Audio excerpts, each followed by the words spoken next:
কলকাতা পুলিশকে বেনজির আক্রমণ করেছেন বিরোধী দলনেতা শুভেন্দু অধিকারী। শুভেন্দু অধিকারীর মুখে অকথ্য ভাষার ব্যবহার। কলকাতা সিপিকে বেনজির আক্রমণ বিরোধী দলনেতা শুভেন্দু অধিকারীর। কলকাতা পুলিশ কমিশনারকে বেনজির আক্রমণ করেছেন শুভেন্দু অধিকারী। অকথ্য ভাষার ব্যবহার শুভেন্দু অধিকারীর মুখে।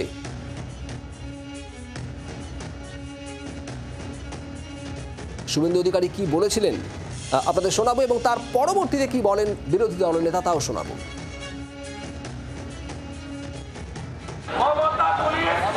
কলকাতা পুলিশ মনোজ বার্মার যারা চটি চেটে মেরেছে আমাদের, এরা জাতীয় পতাকা মারিয়েছে।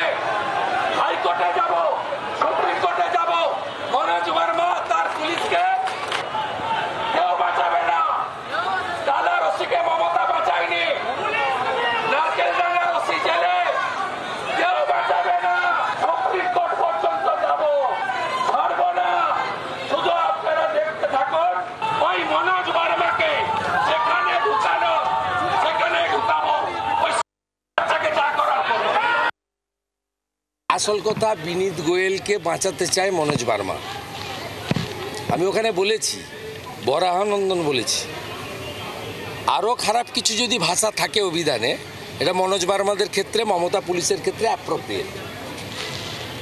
আরও যদি কিছু ভাষা থাকে, এরা এই দুটো উইটনেসকে খতম করতে চেয়েছিল যাতে এই কেসটা ক্লোজ হয়ে যায়। তাই আজকে মমতা পুলিশকে মনোজ বার্মার নেতৃত্বে, মানে একেবারে হিংস্র কুকুরের মতো এদেরকে তাদেরকে লেলিয়ে দেওয়া হয়েছে, বাবা মা সহ আন্দোলনকারীদের উপর। বিরোধী দলনেতার এই বেনজির আক্রমণে সিপি মনোজ বার্মার কি প্রতিক্রিয়া আপনাদের শোনাবো। আর এরই পাশাপাশি তৃণমূল কংগ্রেসের তরফ থেকে কি বলা হচ্ছে, তৃণমূল কংগ্রেস মুখপাত্র তন্ময় ঘোষ তিনি বাকি বলেছেন, শুনুন। ওই বিষয়ে এখন এই মুহূর্তে কিছু বলা উচিত হবে না আমার পক্ষ থেকে।